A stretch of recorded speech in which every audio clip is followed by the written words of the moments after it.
शांति। 26/6/2022 के मुरली है। अव्यक्त बाप दादा की वाणी। ओरिजिनल डेट रिवाइज है 26/10/91 मधुबन।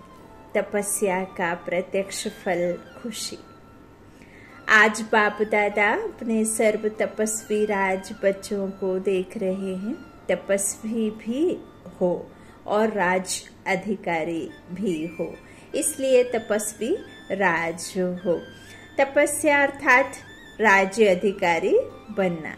हम बाबा को याद करते हैं, उसके पीछे हमारी एम ऑब्जेक्ट है। हमें राज्य अधिकारी बनना है ना, तो स्व पर अधिकार प्राप्त कर फिर हम विश्व के मालिक बनते। तो यहाँ हम तपस्या किस बात के लिए कर रहे हैं? स्व पर, कर्मेंद्रियों पर, है ना, कर्मातीत बनने के लिए।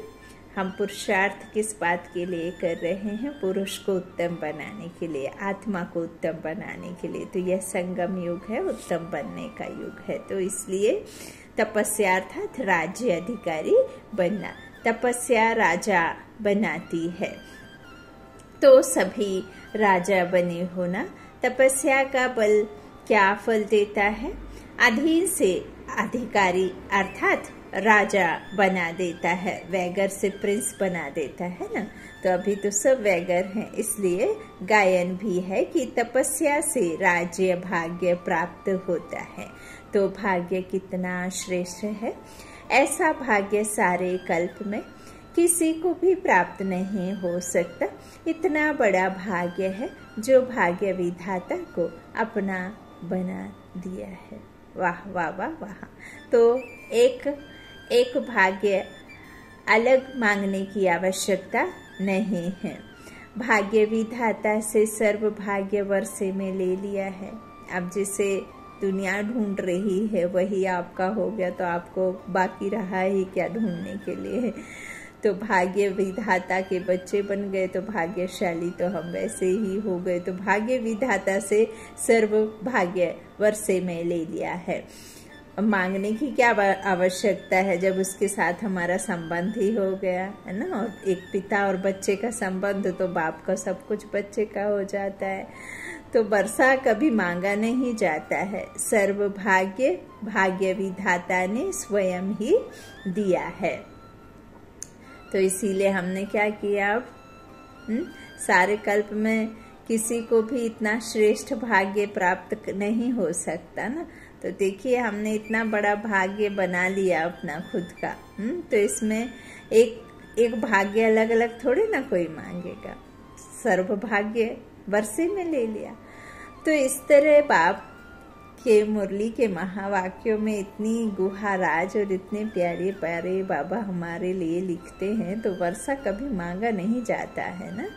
तो भाग्य विधाता ने स्वयं ही दिया है। तपस्या अर्थात आत्मा कहती है मैं तेरी तू मेरा। गाने भी बनाए हैं लौकिक जीवन में, मैं तेरी तू मेरा, है ना। तो इसको ही तपस्या कहा जाता है। इसी तपस्या के बल से भाग्य विधाता को अपना बना दिया है।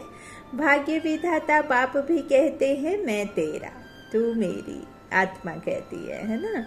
तो इस तरह से तो कितना श्रेष्ठ भाग्य हो गया। भाग्य के साथ साथ स्वराज्य अभी मिला है। भविष्य विश्व का राज्य स्वराज्य का ही आधार है, इसलिए तपस्वी राज्य हो। बाप दादा को भी अपने हर एक राज्य अधिकारी बच्चे को देख हर्ष होता है। भक्ति में अनेक जन्मों में बाप दादा के आगे क्या बोला याद है या भूल गए हो? बार बार अपने को मैं गुलाम ही बोला है। मैं मूर्ख कहते हैं ना, मैं सेवक ऐसे बोलते हैं ना।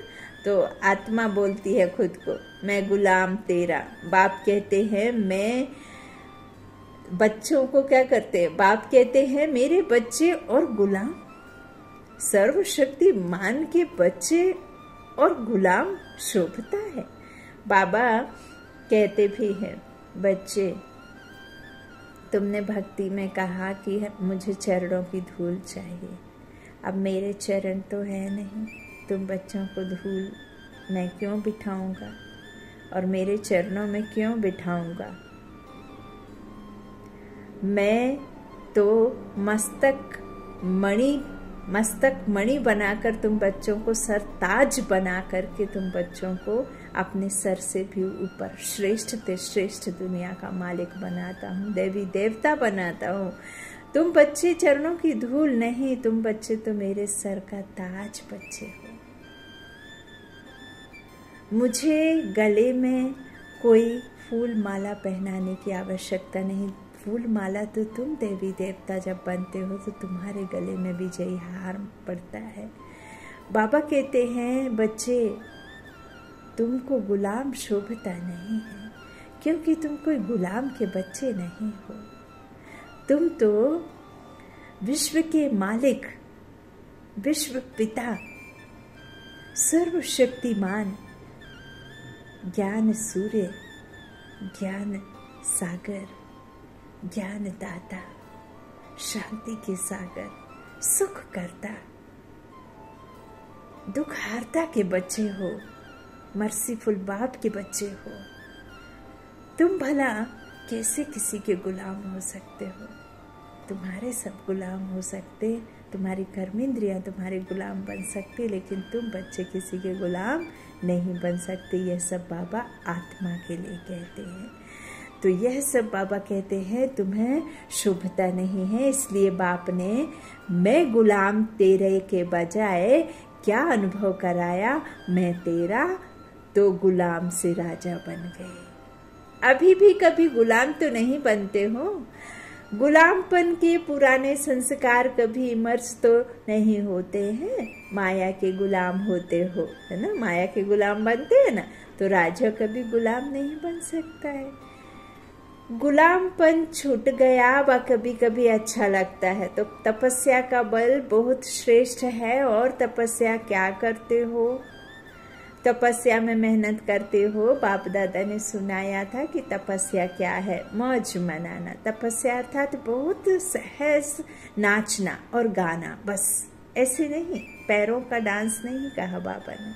अति इंद्रिय सुख, अति इंद्रियों का डांस, है ना, सातों इंद्रियों का खुशी में नाचना।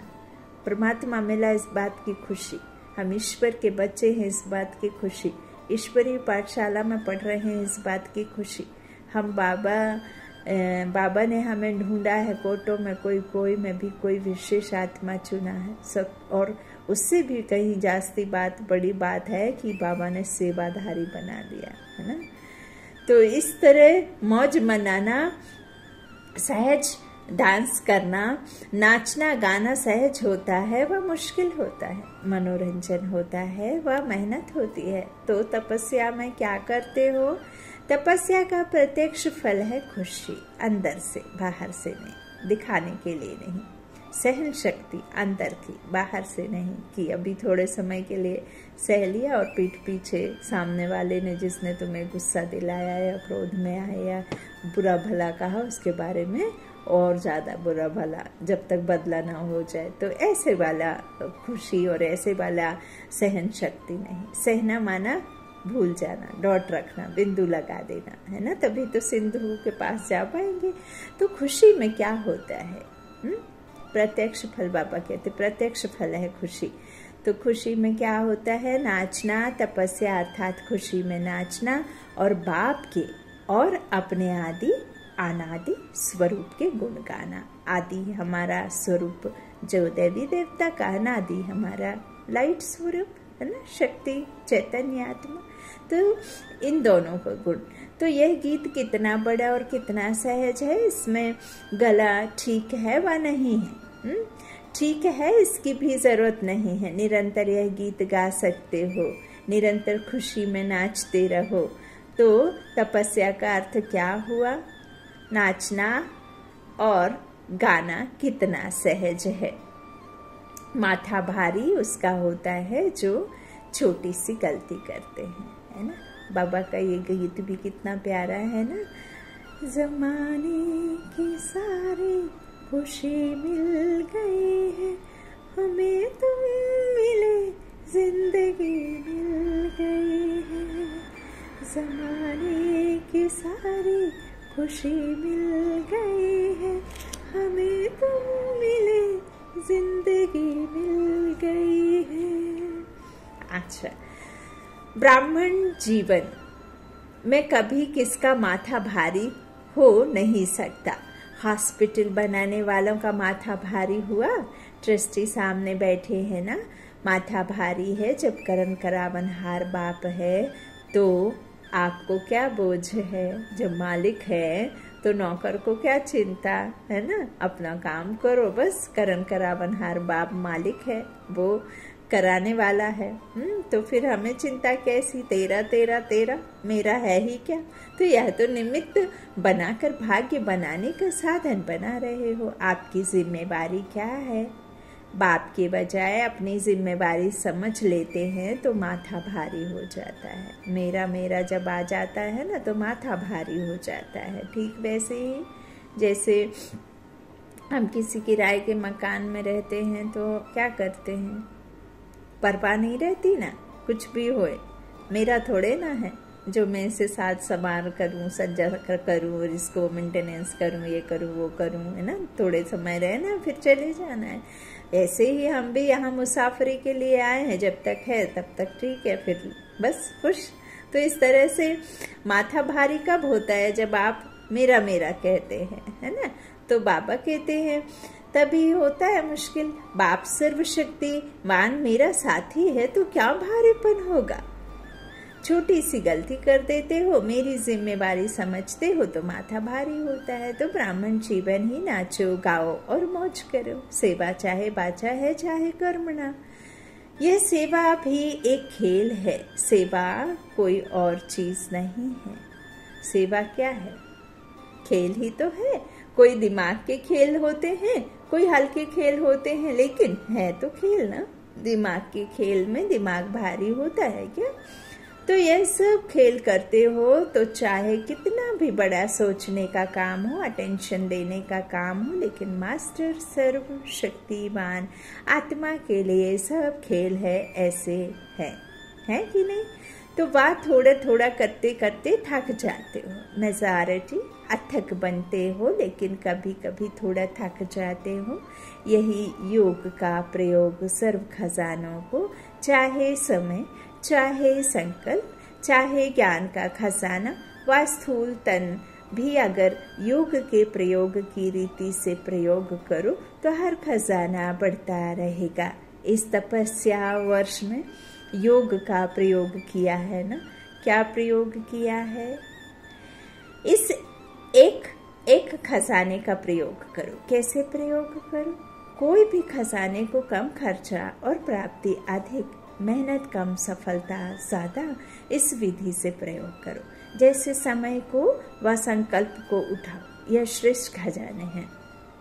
तो संकल्प का खर्च कम हो लेकिन प्राप्ति ज्यादा हो, है ना। कम सोचो लेकिन अच्छा सोचो तो प्राप्ति ज्यादा होगी, और बुरा सोचेंगे, व्यर्थ सोचेंगे तो प्राप्ति कम होगी और समय भी बेकार होगा, परेशान भी होंगे, थकावटी भी होगी, है ना।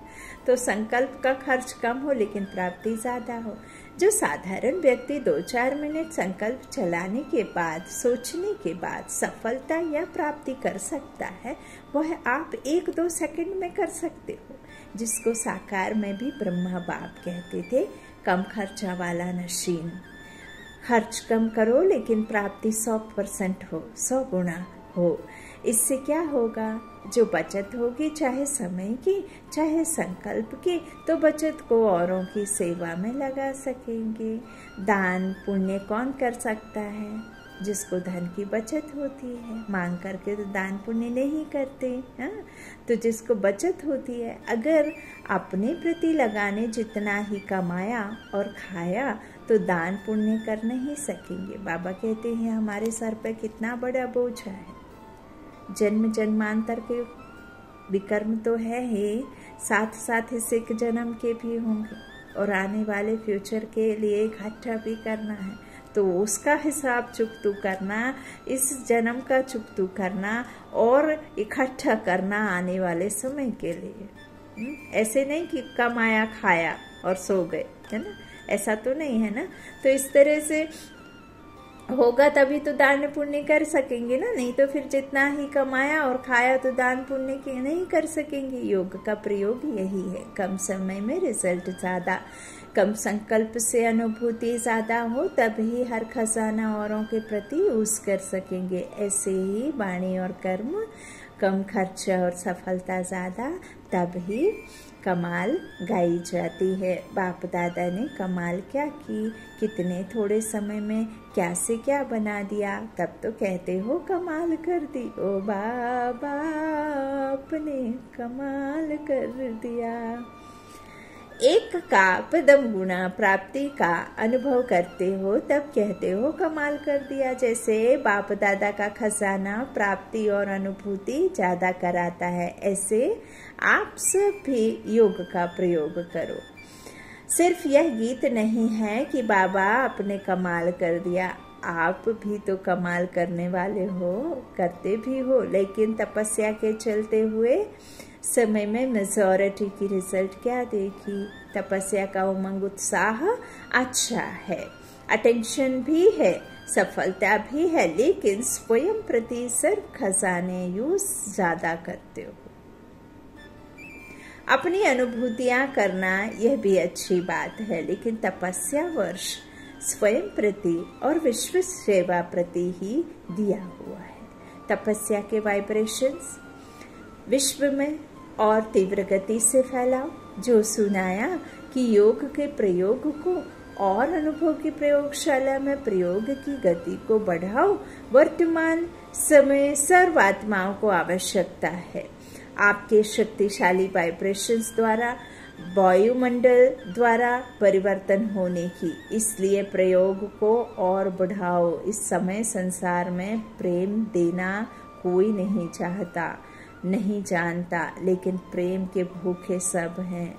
प्रेम इतना कमती हो गया कि देने के लिए किसी के पास नहीं है, लेने की चाहत सबके पास है। तो आप उतना अपने आप में बढ़ाएंगे और इतने वाइब्रेशन, आपके शक्तिशाली वाइब्रेशन द्वारा वायुमंडल को परिवर्तन करना है ना, तो सृष्टि की रचना तक हो सकती है आपके संकल्पों से, है ना। तो इसलिए प्रयोग को और बढ़ाओ। सहयोगी बच्चे भी बहुत हैं, यह सहयोग ही योग में बदल जाएगा। आप जब सहयोग करेंगे ना तो सामने वाले को सहज योगी बना लेते हैं, है ना। सहयोगी, सहज सहयोगी बना लेते हैं। तो एक है स्नेही सहयोगी और दूसरे हैं सहयोगी योगी और तीसरे हैं निरंतर योगी प्रयोगी। तो कितना प्यारा बाबा राज समझा रहे हैं। अभी अपने से पूछो मैं कौन, लेकिन बाप दादा को तीनों ही प्रकार के बच्चे प्रिय हैं। कई बच्चों के वाइब्रेशंस बाप दादा के पास पहुंचे हैं, भिन्न भिन्न प्रकार के वाइब्रेशंस हैं। बाबा के पास में चिट्ठी लिखो, मेल लिखो, कॉल करो, किसी के द्वारा बात पहुंचाओ, वाईफाई है ना। बाबा तो आपकी भावनाएं जानता है, बाबा तो आपके मौन की भाषा समझता है, बाबा तो आपके शुभ संकल्पों को समझता है, बाबा तो आपके हर एक जो संकल्प है उसमें यदि आप उसको शामिल करें तो हर एक संकल्प तुरंत सेकंड्स में उसके पास पहुंचता है। अभी तो बाबा है ना। तो इस तरह से इतनी शक्ति है, इतना बाबा ने दिव्य दृष्टि के द्वारा हमें सेकंड्स में उधर पहुंचा दिया जहां इस संसार का कोई भी मनुष्य आत्मा नहीं पहुंच सकता। भले कितना भी धनवान, कितना भी शक्तिशाली हो, स्थूल साधनों से भरपूर हो, है ना, लेकिन वहां नहीं पहुंच सकते जहां आप बच्चों को पहुंचने का बाबा ने शक्ति दी है ना। वाह बाबा, वाह वाह ड्रामा, वाह। तो इस तरह से कौन सी बात बाप के पास पहुंची है, वाइब्रेशन से कितना। बाबा कहते भिन्न भिन्न प्रकार के वाइब्रेशंस हैं, जानते हो कौन सी बात बाप के पास पहुंची है। इशारे से समझने वाले हो ना। इस तपस्या वर्ष में जो कुछ हो रहा है इसका कारण क्या है। बड़े बड़े प्रोजेक्ट कर रहे हो, इसका कारण क्या है। कोई समझते हैं कि यही तपस्या का फल है, कोई समझते हैं तपस्या वर्ष में यह क्यों। दोनों वाइब्रेशंस आते हैं, लेकिन यह समय की तीव्र गति और तपस्या के वाइब्रेशन से आवश्यकता का पूर्ण होना यह तपस्या के बल का फल है। फल तो खाना पड़ेगा ना। यह ड्रामा दिखाता है कि तपस्या सर्व आवश्यकताओं को समय पर सहज पूर्ण कर सकती है। समझा?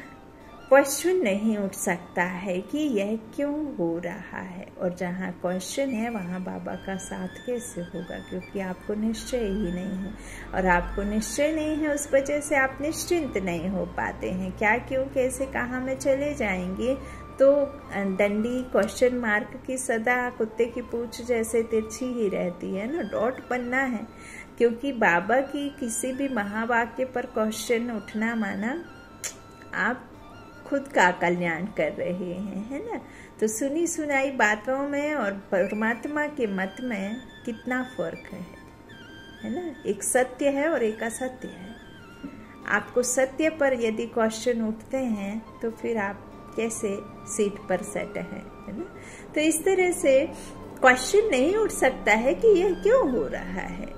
तपस्या अर्थात सफलता, सहज अनुभूति हो। आगे चलकर असंभव कैसे सहज संभव होता है, यह अनुभव ज्यादा से ज्यादा करते रहेंगे। विघ्नों का आना यह भी ड्रामा में आदि से अंत तक नूंद है। यह विघ्न भी असंभव से संभव की अनुभूति कराते हैं। आपका हौसला ही आपको आगे बढ़ाता है ना। तो अनुभूति कराते हैं असंभव से संभव। और बाप कहते हैं, और आप सभी तो अनुभवी हो ही गए हैं, इसलिए विघ्न भी खेल लगता है। जैसे फुटबॉल का खेल करते हो तो क्या करते हो, बाल आता है तभी तो ठोकर लगाते हो। अगर बाल ही ना आए तो ठोकर कैसे लगाएंगे, है? खेल कैसे होगा? यह भी फुटबॉल का खेल है। खेल खेलने से मजा आता है ना। यह मूंझते हो, कोशिश करते हो ना कि बाल मेरे पाँव में आए, मैं लगाऊं। यह खेल तो होता रहेगा, नथिंग न्यू। ड्रामा खेल भी दिखाता है और संपन्न सफलता भी दिखाता है। यही ब्राह्मण कुल की रीति रस्म है। अच्छा, इस ग्रुप को बहुत चांस मिले हैं किसी भी कार्य के निमित्त बनना, किसी भी प्रकार की विधि से निमित्त बनना, अर्थात चांस लेने वाले चांसलर बनना। आज के विश्व में संपत्ति वाले तो बहुत हैं, लेकिन आपके पास सबसे बड़े से बड़ी संपत्ति कौन सी है जो दुनिया वालों के पास नहीं है? और उसी की आवश्यकता संपत्ति वालों को भी है और गरीब को भी। जरा सोचो वह कौन सी संपत्ति है? सबसे बड़े ते बड़ी आवश्यक संपत्ति है सिंपति। चाहे गरीब है चाहे धनवान है, लेकिन आज सिंपति नहीं है। सिंपति की संपत्ति सबसे बड़े ते बड़ी है। और कुछ भी नहीं दो, लेकिन सिंपति से आपको सबको संतुष्ट कर सकते हो, है ना। खुद को भी संतुष्ट करना, जब खुद संतुष्ट रहेंगे तब तो फिर सबको संपत्ति देंगे। तो सिंपति से सबको संतुष्ट कर सकते हो। और आपकी सिंपति ईश्वरीय परिवार के नाते से सिंपति है, अल्पकाल की सिंपति नहीं। पारिवारिक सिंपति सबसे बड़े ते बड़ी सिंपति है और यह सबको आवश्यक है और आप सबको दे सकते हो। रूहानी सिंपति तन, मन और धन की भी पूर्ति कर सकती है। अच्छा, इस पर फिर सुनाएंगे, ठीक है बाबा। तो चारों ओर के तपस्वी, राज, श्रेष्ठ आत्माएं सदा योग के प्रयोग द्वारा कम खर्च सफलता श्रेष्ठ अनुभव करने वाले, सदा मैं तेरा तू मेरा इस तपस्या में मगन रहने वाले, सदा हर समय तपस्या के द्वारा खुशी में नाचने और बाप और अपने गुण गाने वाले ऐसे देश विदेश के सर्वस्मृति स्वरूप बच्चों को बाप दादा का याद प्यार और नमस्ते। आज का वरदान प्रभु ने दिया। अपने चलन और चेहरे द्वारा भाग्य की लकीर दिखाने वाले श्रेष्ठ भाग्यवान भव। आप ब्राह्मण बच्चों को डायरेक्ट अनादि पिता और आदि पिता द्वारा यह अलौकिक जन्म प्राप्त हुआ है। एक लौकिक जन्म और एक अलौकिक जन्म। जब से बाबा को पहचाना, बाप के बने, बाबा ने हमें चुना, हमने बाबा को चुना, मैं तेरा तू मेरा, है ना। तो जिसका फिर अलौकिक जन्म हुआ, है ना, जिसका नाम ही भाग्य विधाता द्वारा हुआ हो, वह कितना भाग्यवान हुआ। अपने इस श्रेष्ठ भाग्य को सदा स्मृति में रखते हुए हर्षित रहो। अपने भाग्य को चमकाओ, उसको कोसो नहीं। भाग्य चमकाने के लिए, आपको भाग्य श्रेष्ठ बनाने के लिए आपको अपने ही भाग्य, श्रेष्ठ भाग्य को सदा स्मृति में रखना होगा और हर्षित रहो, है ना। तो हर चलन और चेहरे में यह स्मृति स्वरूप प्रत्यक्ष रूप में स्वयं को भी अनुभव हो और दूसरों को भी दिखाई दे। आपके मस्तक बीच यह भाग्य की लकीर चमकती हुई दिखाई दे, तब कहेंगे श्रेष्ठ भाग्यवान आत्मा। आपको यहाँ हीरा मोती चमकता हुआ नहीं दिखेगा, आपको अनुभव करना है ना, उस स्मृति में रहना है। तो इस तरह से आपके मस्तक बीच यह भाग्य की लकीर चमकती हुई दिखाई दे, तब कहेंगे श्रेष्ठ भाग्य आत्मा। स्लोगन है, योगी तू आत्मा वह है जो अंतर्मुखी बन लाइट माइट रूप का अनुभव करता है। योगी तू आत्मा वह है जो अंतर्मुखी बन लाइट माइट रूप का अनुभव करता है। अच्छा, ओम शांति, ओम शांति। शुक्रिया बाप दादा, शुक्रिया आप सभी का, आप सभी के स्नेह का, बाप दादा के प्यार का। Om Shanti, good night.